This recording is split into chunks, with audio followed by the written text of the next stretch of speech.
실상묘법연화경 반갑습니다. 오늘부터 묘법연화경 공부를 하도록 하겠습니다. 묘법연화경은 서품부터 시작을 해서 28품까지로 나누어져 있습니다.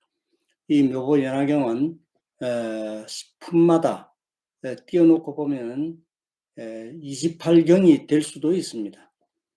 먼저 이 서품부터 공부를 하겠는데요. 이 서품에서는 석가모니 부처님께서 말씀하시기까지의 그 영치산에 모인 수많은 사람들과 그들의 심정들이 나타나 있습니다. 부처님께서 설법을 하시기 위해서 준비하시는 모습과 그 당시의 전후 여러 가지 사정과 정황들이 설명되어 있고, 부처님께서는 직접 하신 말씀은 한 말씀도 없습니다.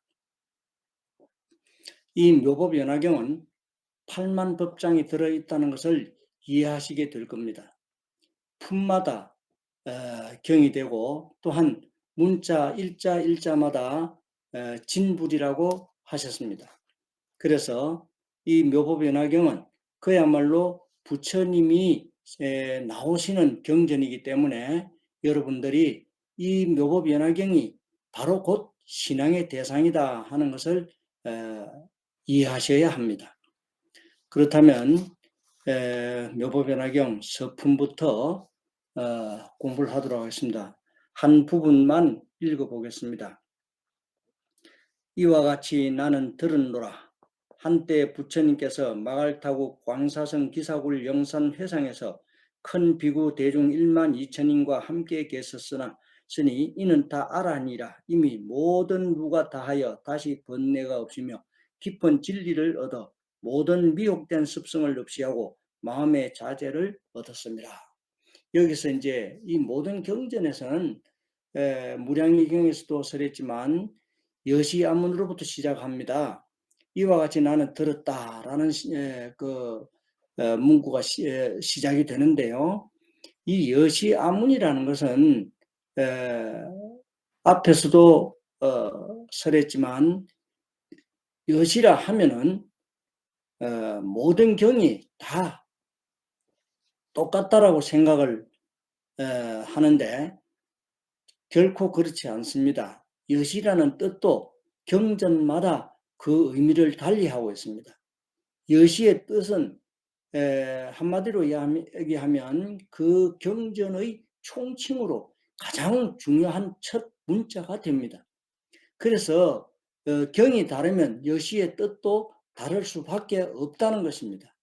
여시란 아주 겸손하고 분명하게 들었고 또 그렇다 하는 뜻입니다.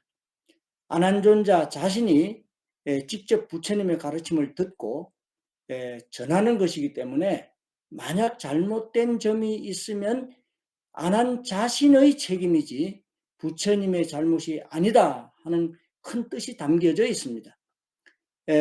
천태대사의 그 법화문구에 보면 재경부독 여시역이라 했습니다. 여러 경이 같지 않으므로 여시도 달라지게 마련이다라는 뜻입니다. 이 묘법연화경은 경중의 왕이라 하셨는데 여시 또한 최고로 수성하다 하는 뜻이 되겠습니다. 부처님의 10대 제자 중에 한 분이신 안한존자는 부처님의 종제라는 것은 불자 여러분들은 이미 다 알고 계실 겁니다.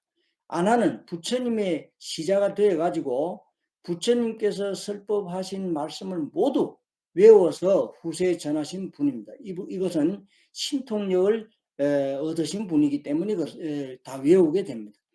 여시의 여라는 것은 부처님과 안한존자가 하신 말씀이 서로 다르지 않다 하는 뜻이 되겠습니다. 이 여시의 시라고 하는 것은 경의 내용을 뜻하는 것인데요. 바른 도리다라는 뜻입니다. 바른 도리. 반드시 한 문자도 한 말씀도 틀림없이 전한다라는 뜻이 되겠죠. 그래서 나는 이와 같이 들었다로 시작을 해가지고 인도의 작은 나라인 마갈타국 왕사성 기사굴산이라는 곳에 영치산에서 수많은 대중들이 모여가지고 부처님의 설법을 기다리고 있는 있습니다. 여기 모인 사람들은 전부 아라한 이상 보살들이 많이 모여 있습니다. 근데 여기서 이제 조금 전에 읽었습니다만은 이미 누가 다하여 다시 번뇌가 없다라고 했죠. 예. 누라는 것은 몸에서 자연적으로 발생하는 모든 욕망입니다. 예를 들어서 좋은 음식을 보면 먹고 싶고, 좋은 것을 보면 갖고 싶은 마음, 또 좋은 집을 보면 살고 싶은 마음이 생기고, 또 자기가 마음에 드는 사람이 있으면 자기 사람으로 만들고 싶은 그 욕망 등 가지가지의 그 욕망에서 생겨나는 것, 이러한 것들 외에도 사람의 몸과 마음에서 생겨나는 수도 없는 그런 욕망을 누라고 합니다.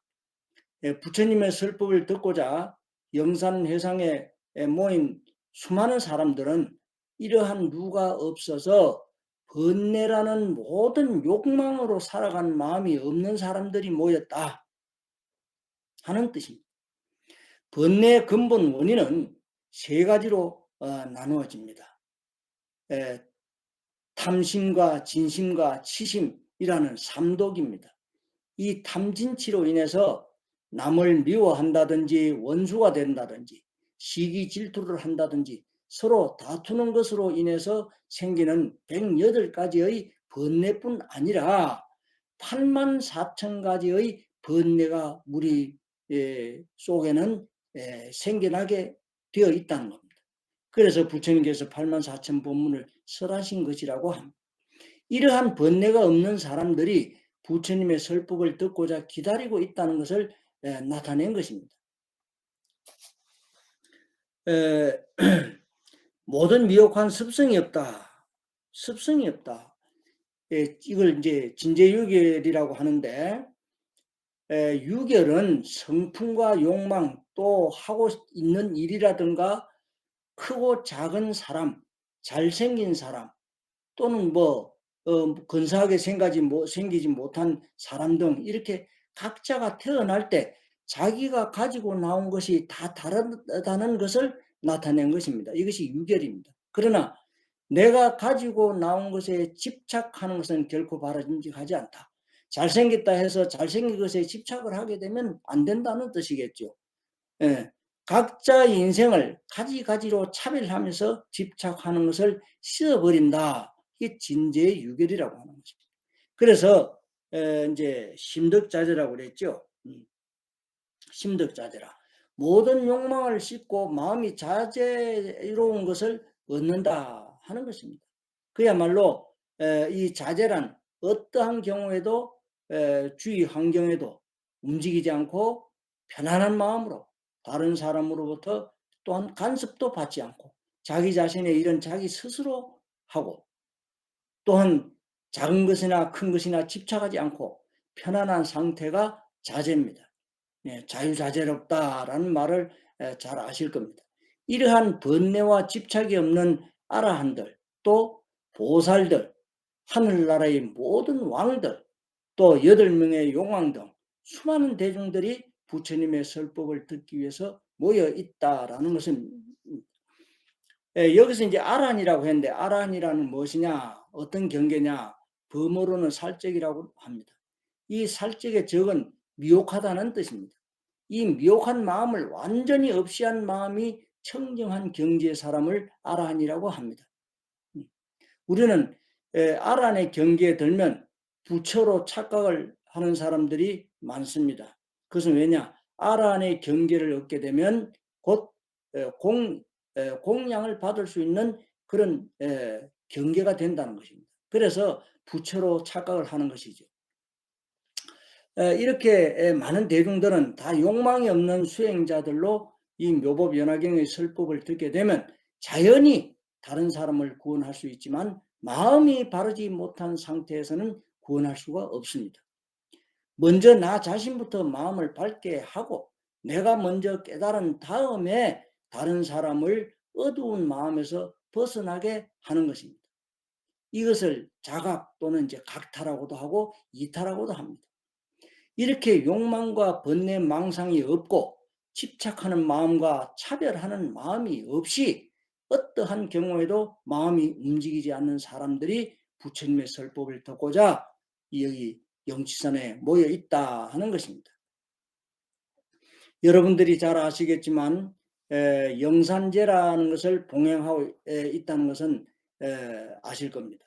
영산제라고 하는 것은 바로 이 묘법연화경을 설하신 그 장소 영치산에 있는, 말하자면 영산 회상에서 묘법연화경을 설하시는 것을 재현하는 의식입니다. 그래서 영산제라고 하는 겁니다. 이 묘법연화경과 영산제는 곧 묘법연화경의 의식을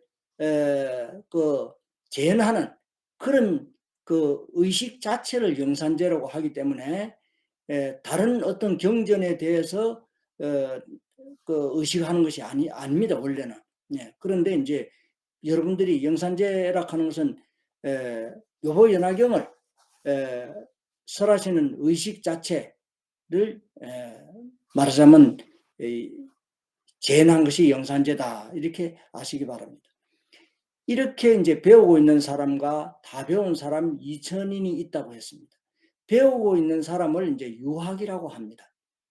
유학이라는 것은 계속해서 배워 나가야 한다는 뜻입니다.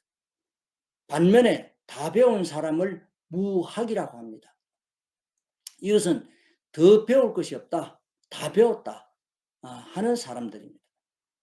그 다음에 이제 보살이라는 것은 등각의 위계의 등분입니다. 다시 말하면 부처님이 되기 이전에 이제 경계가 보살의 경계입니다. 이 법화경, 즉 묘법연화경에서의 보살은 법신보살을 의미합니다. 즉 석가모니 부처님의 뜻으로 색신의 몸을 놔두어서 불가사의한 방법으로 삼성, 즉 성문영각 보살성을 가르쳐서 일불석에 들게 하는 역할을 한 보살들을 법신보살이라고 합니다. 이 법화경에, 묘법연화경에 들게 하는 보살, 이것이 곧 법신보살이라고 합니다. 보살의 종류도 4가지가 있습니다.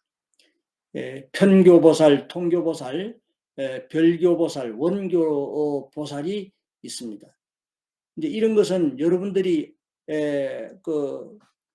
일일이 다 아신다기보다는 이런 정도가 있다, 이런 보살이 있다 하는 것을 아시는 것이 중요합니다. 왜냐? 이 묘법연화경이 곧 이제 최상승의 법이고 부처님께서 마지막에 설하신, 그야말로 이 법을 설하기 위해서 나오신 분이 석가모니 부처님이시기 때문에 그 이전에 여러 가지의 종류의 그 보살들이 있다. 즉 말하자면 40여 년 동안에 설하신 법 중에서는 단계별로 경전이 있다 하는 것을 나타낸 것이기도 합니다. 그래서 편교보살이라는 뭐냐? 삼장교 보살이라고, 이 소승의 보살이라고 합니다. 그래서 삼성인 성문명각 보살을 위해서 먼저 소승의 가르침인 4가지 아함경, 즉 정일 아함경, 중 아함경, 잡 아함경, 장 아함경, 이 4가지 경을 설해서 소승의 열반에 들게 하기 위한 목적으로 설하신 가르침입니다. 이것은 대승의 경전이 아니고 소승의 경전입니다. 이 4가지 아함경을 아함부라고도 합니다. 이 아함부를 설해서 제법이라는 모든 법이라는 사물을 하나하나 분석하고 본래부터 공하다 하는 것을 관해서 아는 석공, 이 석공이라는 공을 근본 사상으로 삼고 삼성의 열반에 드는 것을 목적으로 수행하는 사람들이 성문영각 보살법이다. 그다음 통교보살은 뭐냐? 안부의 3장을 이제 통교보살로 하는데, 이 통교보살은 스스로 승부를 할 수 없다고 생각하는 보살들입니다. 화엄경 52의 경계 중에서 십지라는 경계가 있습니다. 이 십지 중에서 7지에서 8지의 경계를 이룬 보살이라고 보시면 됩니다. 다음 생에 가서는 이제 굳이 십지를 증득하는 보살들을 두고 이제 통교보살이라고 하는데, 금생에 내 스스로 보살이 될 수가 없다. 성불할 수가 없다 하는 보살입니다. 그래서 이 통교보살은 근기 따라서 깨달아가고 스스로 행하는 것, 즉 자행인 자리와 화타, 즉 이타를 같이 행하는 보살로 보시면 됩니다. 그래서 통교보살은 별교의 보살과 원교의 보살도 서로 상통하는 보살들이라고 합니다. 그래서 이 통교보살은 근기에 따라 증득한 보살이다라고 하는 것을 이해하시면 되겠습니다. 별교보살이라는 것은 뭐냐? 삼장의 가르침인 소승의 전후의 가르침을 깨달아서 욕계, 색계, 무색계라는 삼계를 뛰어넘는 중도를 증득한 보살로 이 세상에 나와서 중생을 가르치고자 하는 능력이 생기는 보살이 별교보살입니다. 하지만 눈에 보이는 현상은 차별이 있지만 이치를 평등하게 보기 때문에 하나하나 이해해서 평등하고 원흉한 이치를 증득해 나가는 십지 중 초지 이상의 중도를 깨닫고 이에 응해서 화도의 능력이 생긴 보살이 별교보살이다라는 것입니다. 그렇다면 원교보살은 무엇이냐? 어느 한쪽으로도 치우치지 않고 원흉무해한 그야말로 훌륭한 최고의 가르침을 증득한 보살이다. 그래서 생사에 상적해서 실상의 도리를 이해한 보살이 원교보살이라고 합니다. 우리나라 불교 역사를 조명해 보면 고려시대에 가장 불교가 성행을 한 시대라고 합니다. 고려시대는 불교로 인한 문화가 발전해가지고 국가의 힘이 아주 강한 시대였습니다. 그러나 2조 500년에는 유교를 받아들여서 불교를 억압하고 배척하는 정책을 썼던 것입니다. 한편으로는 유교적 사상을 가지고 국민들에게 친근하게 접근을 해가지고 친화적 정치를 했다고 볼 수가 있습니다. 지금의 시대는 불교의 교리를 근본으로 하고 지식 기반을 통해서 발전하는 문화 강국으로 가야만이 세계의 평화를 가져올 수가 있는 것입니다. 문화 강국이라는 것은 단순하게 일반적인 생활 문화를 말하는 것이 아니라 불교의 교리를 근본으로 하는 정신적 문화가 뒷받침해야 한다는 뜻입니다. 우리나라의 과거 고려가 발전했던 것은 불교의 교리를 근간으로 삼았다고 할 수 있습니다. 그리고 2조 500년은 불교를 배척하고 불교를 억압하는 그런 정책을 썼던 것입니다. 그리고 일제 36년은 일본 종교의 잘못된 사상으로 인해서 짓밟혔던 시대라고 볼 수가 있습니다. 나라가 발전하고 국민이 편안하고자 원한다면 부처님의 가르침을 근본으로 삼고 지식을 기반으로 한다면 부처님의 가르침의 근본으로 삼고 그것을 지식의 기반으로 삼아야 한다는 뜻입니다. 그렇다면 정신문화와 건전한 생활문화를 안정시켜 나갈 수 있다고 생각합니다. 그러자면 옛것을 바르게 배워서 새로운 문화를 창조해 가는 것이 그야말로 바람직한 일이라 할 수 있겠습니다. 그렇다고 과거의 것에 집착을 해서도 안 됩니다. 좋고 나쁜 것을 잘 분별해서 좋은 것은 내 것으로 삼고 버릴 것은 과감하게 버릴 줄 알아야 새로운 것을 창조할 수가 있습니다. 우리는 다른 사람을 부정하고 다른 나라를 부정하고 하는 것보다는 아무리 부정하고 하는 나라도 그 나라에서 우리는 배울 것이 있고 저 사람이 아무리 몰라도 저 모르는 사람으로부터도 우리는 배울 것이 있다 하는 것을 알아야 합니다. 무조건 자기 자신이 아니면 안 된다 하는 이 생각에서 벗어나야 나고 다른 사람을 존중하고 다른 사람의 이사를 존중하고 다른 나라의 하는 것을 좋은 것은 우리가 받아들이고 나쁜 것은 버리면 됩니다. 네, 이런 방식으로 살아가야 나 자신부터 또는 사회가 밝아지고 나라도 부강해지고 세계 평화가 오지 않겠나 하는 생각을 해봅니다. 그 다음에 이제 보살 마하살이 8만 명이 모였다라고 설해져 있습니다. 이건 아주 중요한 부분입니다. 묘보변환경에서 중요한 부분이 없는 곳이 없습니다만은 또 이 부분도 중요하다는 것입니다. 묘보변환경을 설법을 듣고 감당할 수 있는 보살의 수를 8만 보살이 모였다라고 했습니다.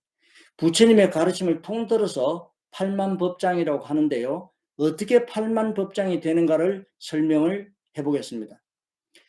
보살의 수를 관했을 때 하나의 마음이 10개를 갖추고 10개의 하나하나마다 또 10개를 갖추고 있기 때문에 100법계가 된다는 것입니다. 이것은 열애 부처님께서 방편품에 전부 설해 놓으셨는데요. 거기서 10여시라는 부분을 설법을 하셨습니다. 그래서 그 부분에 들어가면 더 상세하게 설명을 드리도록 하겠습니다만은 간단하게만 말씀드리겠습니다. 이 100법계가 되는데 이 100법계에 다시 1법계마다 10여시가 갖추어지게 되고 이 10선심, 10가지 착한 마음이라는 10가지 선한 마음으로 보게 되면 10,000가지 법이 되고 이 10,000가지 법에서 8정도를 관하게 되면 8만의 법문이 되는 것입니다. 그래서 부처님의 그 84,000 법문이 정립돼서 나온 것이 되겠습니다. 부처님께서 묘보변화경을 설하시기 이전부터 대보살들이 사바세계 중생을 구원하고자 먼저 나와서 부처님이 이 세상에 출현하실 것을 알고 오실 때부터 지금까지 머물고 계신다 하는 뜻으로 8만 보살이 모여 있다라고 한 것입니다. 소승이 왜 몰라도 되는 내용을 설명하는가 하면 이 묘법연화경을 설하시기 이전에 42년 동안 설하신 가르침은 버리라고 부처님께서 이 묘법연화경에서 말씀을 하셨습니다. 그것은 왜 그러냐? 이 묘법연화경 속에 이미 다 갖추어져 있기 때문에 다른 경전은 굳이 배우지 않아도 된다 하는 것을 밝히기 위해서 보살의 종류를 설한 것입니다. 보살의 종류는 아까도 이야기를 했지만 40여 년 동안에 설한 것은 방편으로 설했다라고 부처님께서 경문에서 무량의경에서 밝히셨습니다. 그래서 40여 년 동안에 설한 것은 한 그 경계마다 드러내셨기 때문에 이미 배우지 않은 분들은 배워야 되겠다라고 생각하시겠지만은 이 말법 시대에는 바로 이 묘법연화경에 들어서 수행을 한다면 바로 승부를 할 수 있다라는 그런 가르침을 주셨기 때문입니다. 이 묘법연화경에서 밝히셨기 때문입니다. 그것을 여러분들은 바르게 이해를 하시기 바랍니다. 그렇다면 안옥따라 삼맥삼보리를 다 얻는다라고 하셨습니다. 안옥따라 삼맥삼보리는 뭐냐? 여러분들은 많은 말씀을 들어보셨을 겁니다. 위없이 바르고 넓고 넓은 바른 지혜라는 뜻이죠. 무상정변 정각이라고 합니다. 아는 무요, 녹다라는 상이요, 삼은 정이요, 맥은 변이요, 삼은 정이요, 보리는 각이라. 그래서 위없이 바르고 넓고 넓은 바른 지혜다라는 것을 안옥따라 삼맥삼보리라고 합니다. 무상정변각을 무상정변지라고도 합니다. 불지 또는 묘지라고도 말하죠. 부처님의 바른 지혜란 무엇인가 그러면 일체 제법의 근본적인 이치를 바르게 비추어 보는 이것이 곧 부처님의 지혜입니다. 감히 중생들은 생각할 수도 없는 것을 부처님은 다 아십니다. 과거, 현재, 미래를 모두 아시는 분이 부처님이십니다. 또 우주 삼라만상의 일체 모든 법의 차별 현상을 다 아시는 지혜를 갖추고 계십니다. 부처님의 지혜는 분별하는 마음과 차별하는 마음을 끊어버린 절대 경지에서 진리 그 자체를 완벽하게 정덕한 지혜가 부처님의 지혜입니다. 현상으로 나타나는 차별 경계는 연기에 의해서 이루어집니다. 근본지에서는 온갖 사물의 차별적인 현상을 모두 분별해서 아는 지혜는 차별 현상으로서 어느 한쪽에 기울어져 있어서 편협한 것이 되기 때문에 완벽한 지혜가 아닙니다. 부처님의 지혜를 정득하면 그 위기에서 물러나지 않고 수행으로부터도 물러나지 않고 생각에서조차도 물러나지 않고 부처님의 지혜가 되고 이것을 바른 지혜다라고 하는 것입니다.